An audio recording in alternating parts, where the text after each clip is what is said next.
তুমি কাম কাজ করিয়া জমাও, আমার এই দিও তোমার ছাড়ি দিন। এটার ওখানে মুখাতব আল্লাহ নবী ফরমায়েন সলমান রে তুমি তোমার মালিকের কাছে ছুটি যাও।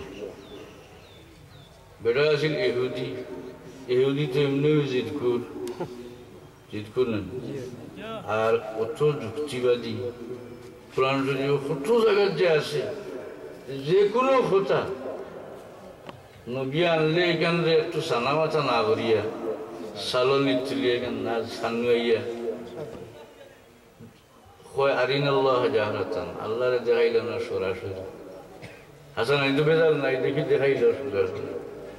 এরপরে মুসা আলাইহিস সালামর লগে গেছিল, হেতাও বেতমিজ কইছিল আল্লাহ যে আপনার মানছি খালাম মানছেন যে তা আল্লাহর কালামি না আর কেউ মাতিলে আমরা তো উঠবেই।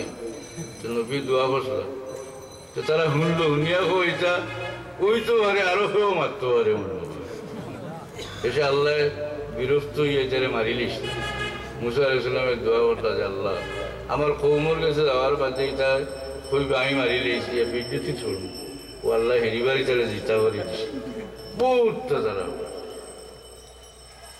এগুলো তো এহুদি তাহলে হয় 300টা খাজুরের গাছ রইয়া দিবে।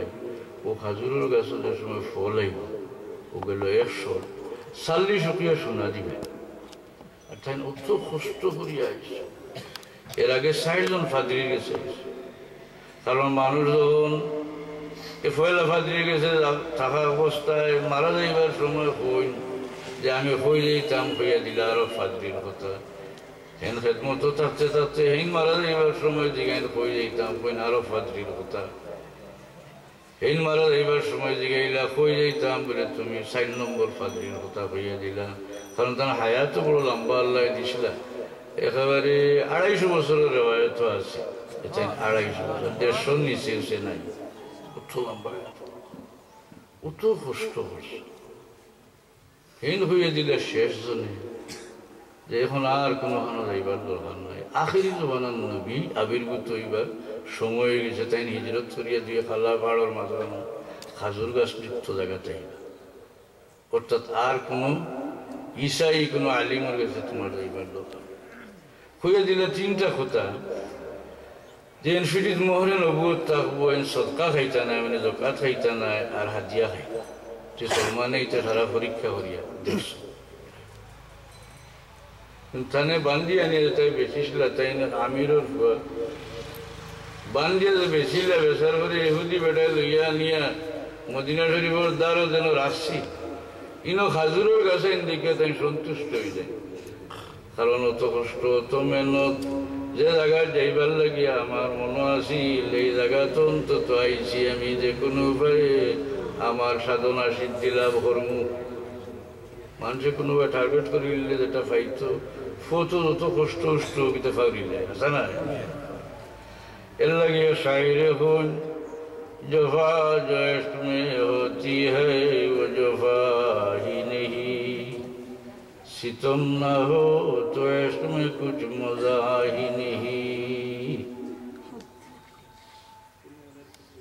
कोई इश्क रास्ता जब मेहनत करा इतने कोनो मेहनत नहीं।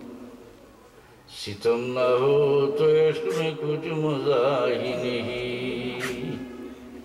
कष्ट दियो है ना इश्क रास्ता तो लीडर में कोनो मजा ही नहीं। ऐसा नहीं ফুলতুলির সাহেবে ওয়াজ নসিহত আল্লাহ নবীর তারিফ করতে পারে, ঠিক নেই? তুই একটা মানুষের মাল্লা থাকবে আসা নাই বেজার হইলেন একটু কাছে বা আপনারা কইলেন যে কিন্তু মারছ কিন্তু মারো বুঝলেন, সরাসরি কইয়া দিলে এলা যে আমিও বাদ দিলে তোমরাও। কারণ হইল যে আল্লাহ নবীর এত মহব্বতের কথা কই আর ও হতার দুসরে তেনে মারা হয়েছে, তাহলে এই মায়ের যে তেন খাইছে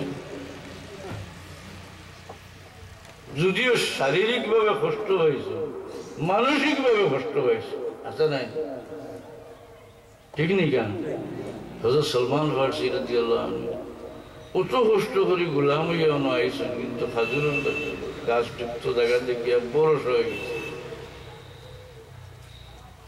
যেহেতু সাড্ডা নাই এহুদি ওই 300 টাকা গাছ নিয়ে দিবে, 300 টাকা গাছে ফল আইব আর 40 টাকা সোনা দিবে। হুজুরে পাক সাল্লাল্লাহু আলাইহি সাল্লামের সাহাবী হলো রকম তোমার বাইরে খাজুরের ফের দি সাহায্য হলে চান্দা দিলা খাজুর। আল্লাহ নবী ফরমান যাওকে গাছ তেন গাছ হুজুরে পাক সাল্লামে নিজে রুইয়ে দিলেন। বছর ঘুরতে না ঘুরতে সমস্ত খাজুরের গাছ খাজুর আইল। সুবহানাল্লাহ। নবীর মুজিজা একটা দুইটা গাছও আইল না। দেখা যায় হযরত উমরের রইলে ইসলামের লাগি আল্লাহ নবী তুলিয়া আবার রুই দিলা। সামান্য দিনের মাঝে ওগুলার মাঝে খাজুর আইল। মুজিজা না নিতা। আর রইল সোনার ব্যাপার। সাহাবি হলে চান্দা দিলা, গালাইয়ে হইল ডিমলা। এক রেওয়ায়ত আছে এটা মুরগর ডিমলা খান, এক রেওয়ায়ত আছে কবুতরের ডিমলা। এই দুই রেওয়ায়তে এখানে বলছেন যে কবুতরের বড় সাইজের ডিম আর মুরগর সরু সাইজের ডিমর সমান আছে। ই শোনায় তো ওই বাংলা আল্লাহর হাবিবে তার হাত মোবারক লইয়া লব মোবারক লাগাই এখন ওজন হল, ওজন হলে বাড়ি গেল, বাড়ি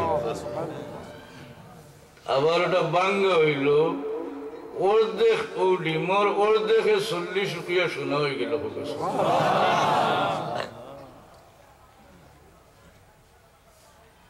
রাসূল ইসলামের লব মোবারক বরকতিটা মুজিজা। দুরূদ শরীফ পড়ো সাল্লাল্লাহু আলাইহি ওয়া আলিহি ওয়া সাহবিহি সাল্লাল্লাহু আলা সাইয়্যিদিনা মাওলানা মুহাম্মদ ওয়া আলা আলিহি ওয়া সাহবিহি। সহিহ হাদিস শরীফ আছে হযরত জাবির রাদিয়াল্লাহু আনহু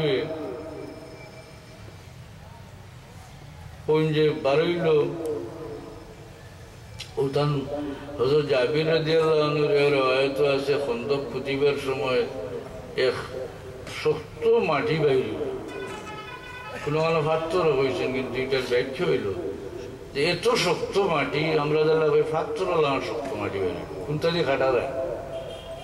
আল্লাহ নবী ফরমায় নামলা নিজে ওটার মাঝে সেদ মারলা কোদাল দিয়ে। এটা থেকে রোশনি বাইরিল। এই রোশনি বারণী রেওয়ায়ত জাবির থেকে নাই। হযরত জাবির রাদিয়াল্লাহু আনহু রেওয়ায়ত মাটি বাইর হয় এবং ওটা খাটা। হযরত জাবির রাদিয়াল্লাহু আনহু খন্দকের সময় কই তান বিবিরে কইন আমি আল্লাহর নবীর দর্শি করব কোনটা আসেনি। সামান্য সাতু জবর সাতু আছে এক সাত। আর তখন কইল আমি বকরি একটা ছোট বকরি আর জুতরিয়া সুলার উপরে কুয়াইতে কইলাম খাই করিল। আর আল্লাহ নবীরে গিয়া কই تعال ونفر معك يا رسول الله আপনি তশরিফ আনুক আর আপনার লগে এক নফর। হাদিস শরীফে নফর শব্দ হয়েছে, নফর হইল 3 থেকে লইয়া 9 পর্যন্ত। ওরা 3-এর নিচে আইতো না আর 9-এর উপরে যাইতো। এর মানে ওখান নানি যে ছোট মোটো একটা দল লইয়া সামান্য কয়েকজন মানুষ লইয়া আপনি আমার বাড়িতে। হাদিস শরীফে আছে ফাসাহা নবী সাল্লাল্লাহু আলাইহি ওয়াসাল্লাম রাসূল ইসলামের উচ্চস্বরে আওয়াজ দিয়ে উঠিল ইয়া আহলা খন্দক, হে খন্দকবাসী,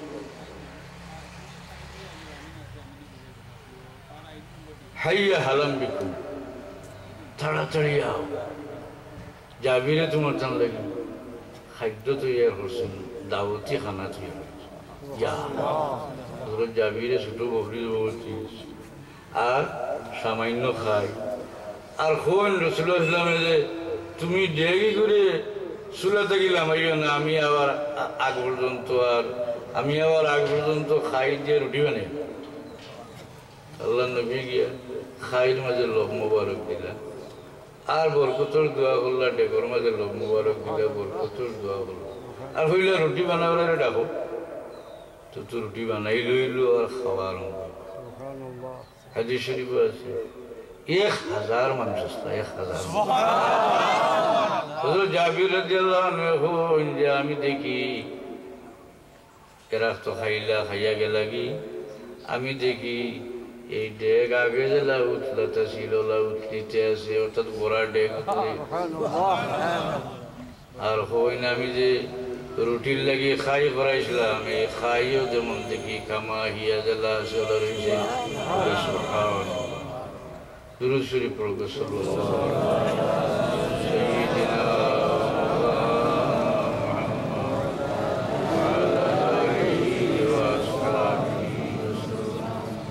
sallallahu ala sayyidina maulana